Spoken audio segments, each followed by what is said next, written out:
Would next like to recognize my good friend, my colleague from North Carolina, Mr. Pittenger. Thank you, Mr. Speaker. I rise today to join a chorus of individuals who are calling for the repeal of the Affordable Care Act. Mr. Speaker, it's not even affordable. The CBO says that it'll cost $1.8 trillion just to employ. Blue Cross Blue Shield in North Carolina says the premiums are going to go up 284%. We can't afford this. 7 million people won't be able to keep their own policies. There's no risk pool now, no funding for it, no provision. Even a Democrat senator and the Max Baucus, finance chairman, says this is a train wreck getting ready to happen. You know, Mr. Speaker, last January I sponsored a seminar in my district that brought together 400 business leaders. And the purpose of this seminar was to explain Obamacare. We had the Cato Institute, we had AARP there.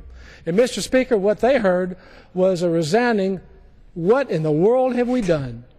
They were so concerned about what Obamacare was going to do to their own businesses. They were afraid to hire people. They thought they'd let people go. And you know what they saw, Mr. Speaker? This chart right here. This chart, what a quagmire to process through to try to get real health care. It can't be done. We can do better. That's why with Congressman Hudson I've introduced a bill called auto-enroll. This is a little provision put in the health care law, one of those provisions that I believe Speaker Pelosi said we're going to read it after we vote on it. We're going to learn about it then. Well, we've learned about it.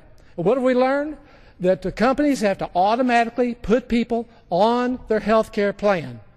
And this bill says, no, you can opt out. You don't have to comply. Students who are already on their parents' health care, they shouldn't have to do this. You have temporary people who are working during seasonal work time in major retail or in restaurants. They shouldn't have to be on this, yet they're required to. This bill will allow some flexibility for employers. You know, the American people were told, we're going to provide you a champion thoroughbred horse who's going to go win the Kentucky Derby. And you know what they got, Mr. Speaker? They got a maimed, blind, deaf, crippled horse that can't even make his way around the track. That's what we have with Obamacare, but we're going to do better. We're going to provide for the American people at the right time, and we can do this. Competitive markets. They can cross the state lines, hundreds of companies competing, drawing down the cost of health care. This needs to be done now. We can get rid of the frivolous lawsuits that are driving the cost of health care up. The American workers, responsible people, hard-working taxpayer Americans, they deserve better, and we're going to do it.